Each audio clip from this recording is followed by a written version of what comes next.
Subscribe to our YouTube Club 520. We clowning on that mother. Just hit the button. God. Don't ask more questions. Subscribe. Some great basketball to discuss this morning. We got to take it to the West Coast, man. Them late games be hard to get through from the East Coast, but last night this one was definitely worth it. Man, you got the Warriors against the Mavs. Klay coming back home.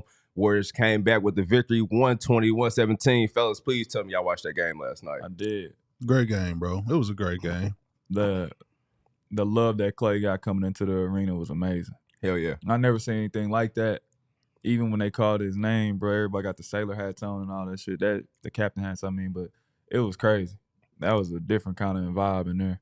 For sure. Would y'all rather him got booed yesterday, or are you happy that he got the love that he received yesterday? He deserved all that love. For sure. He did too much for that franchise, bro. Yeah. It was well deserved. Most definitely. Listen, man, let me get through the stats. Klay did this thing yesterday, probably his best game. Had 22, was going crazy. Kyrie 22, Luka 31. But it did not matter because when Steph Curry decided to play basketball, shit got spooky. Light 37 yesterday, including the last 12 of the game to ice the game, dog. Like we was talking about yesterday, when Steph started playing basketball, everybody else forget what they doing. Yeah, his energy was different to start the game. Mm-hmm. I seen when he fouled Klay, I think that was like, all right, we're going to let you get your first 2 points so you can get him out the way. He just fouled him on purpose. Got his 2 free throws, and then it was up after that. Very disrespectful, man. Nah, I think Steph a dog. You know, we was talking before the show. We might have to throw Nasty up there in the MVP talks, man. Oh, most definitely. Yeah, because he's willing to trash team, bro, to these victories and this. Why they got to be trash, man? Bro, they weak, bro. I love Draymond. Draymond, you still family, but y'all trash, bro. And he turning y'all up to like them 2015 Hawks, man. So y'all, fuck out of here. Y'all up to a hell of a start, man. You looking like one of them ones still in the NBA at your big age, 36. We gotta talk about Draymond though, for real. Like he really gonna be up there for Defensive Player of the Year. Like watching him play last night. I watched the Warriors play a little bit, but watching Draymond, he back to his old ways, man. Mm-hmm. He really taking over games on the defensive end, like eliminating people. And he did a hell of a job last night playing at the 5. Straight up. For a lot of the game, he was at the 5, playing small ball 5. So he's a different level of defender. Him and Steph got that chemistry that you can't deny, like coming off them pick and rolls and shit. So they might be a tough out, for real. Most definitely. And we always talk about this. If you got Steph Curry in the playoffs, you got to beat him 4 times. That's a tough feat to do. Yeah. And to show Draymond some love yesterday, if you look at the stats, even if you're watching the game blindly, their bigs lively, you know what I'm saying? Typically, they go crazy. Yeah. That wasn't happening yesterday. Like you said, rotate. They take that switch away. It got ugly. Yeah. Nah. They up to a good start, man. Shout out to the Warriors. It's early. Like you said, we got to put Steph in the MVP conversation. Bro. Nah, but you do, though. We got to at this point. You do. Because nobody expected this team to be as good as they are right now. I mean, we call Steve Kerr cat for saying it's one of the deepest teams he's had. But if you look at the stats, even the distribution down for the team, everybody's contributing, whether they getting 20 minutes or 10 minutes. So you got to show some love to that. Yeah.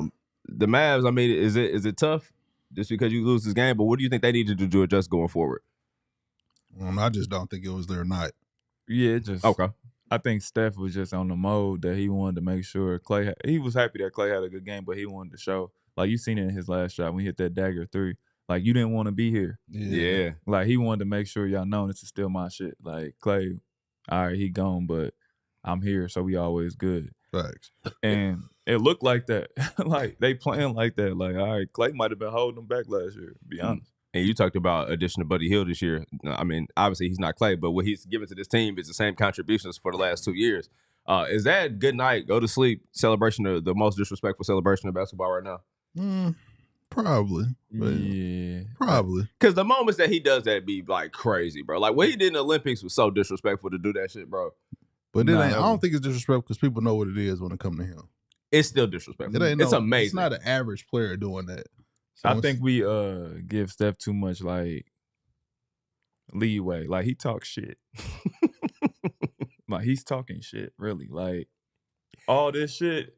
I told y'all I had yank his little ass up one time. Hey, don't be doing that shit in front of me, nigga. We supposed to be cool. Nah, he was trying to show you, like, bro, have some swag about you, bro. That's it. Nah, bro, that's disrespectful. That's why now people finally see it when he do it. When he hit Klay with it at the end after he hit the dagger 3, then tell you, nigga, this my shit. Yeah, that's the real Steph Curry. He talk shit. You didn't want to be here. Yeah. I mean, I fool with it. Like, you know what I mean? To me, You need that for the game. I'm glad because everybody treat him like he Donnie McClurkin, bro. Like, turn up on these niggas, bro. Why not? Like, I mean, I love it. I think it's great for the game when Steph acting like that, but I'm glad people really get to see when he hits you with the go to sleep, I'm talking shit. Like, y'all can't fuck with me. Like, night.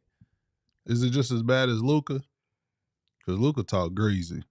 Luka talk crazy, but I think the difference is that Steph is doing this in situations and running rings, or he's doing this in like demoralizing franchises. Now, Luka talk crazy to the Suns, that's a different level. Like you said, that rivalry with Devin Booker, that's a different type of disrespect because he talk greasy to the Suns. He walked them down, bro. That's all I'm saying. Like, who you rather talk shit to you, Luka or Steph? No, I'd rather Luka talk shit to me because he ain't won nothing. Mm-hmm. Like, he killed everybody. Oh, well, Steph wins. So when you start talking back to him, he get to doing this and shit. Like, oh, yeah, throwing up the game. Yeah, it's over with. They was mad at Klay for doing that. They was like, Klay is ass. He was like, but I got 4. Yeah. They up there. You can can't say you can't say nothing about that. How do they fare as the best backcourt ever? Where would y'all put them? Best backcourt? Mm-hmm. Not that you have to ranking by. Would you put them in the top 5, top 3?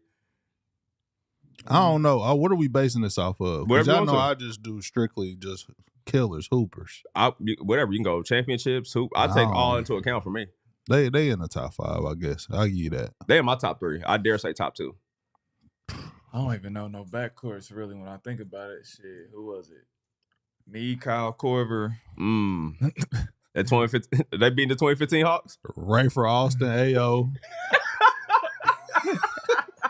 Hey, that's a hell of a comparison. Hot sauce and headache. Who was on the Harlem Globetrotters? First team all and one is crazy. I'm gonna try to think though. Who was a fire backcourt though?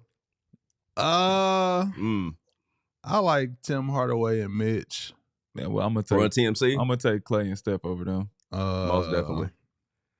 Let's see, backcourt. I don't know. Matter bro, of fact, you know what?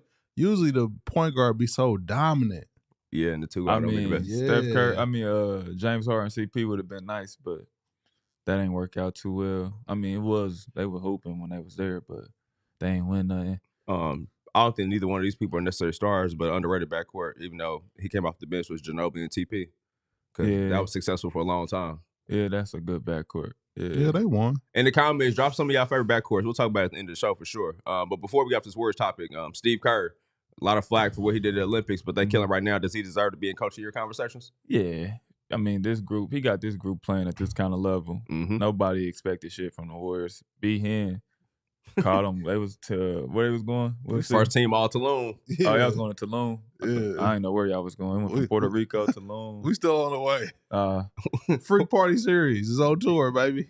So international. to go from Tulum to being arguably top 2 in the West is like he definitely gonna be in Coach of the Year candidate. My guy Kenny Atkinson holding it down for sure right now, but definitely got the 1 spot by definitely 1 and 2 for sure. Yeah, most definitely, man. Shout out to the Warriors doing their thing. Mavs, they'll do better. Shout out to the Warriors, man. Y'all know I'm gonna hate on y'all. It's Draymond, my dog, but that really is impressive though to see how they've been winning because nobody really counting them in to do well this year. Nah, they didn't. You know what I mean? So that's dope.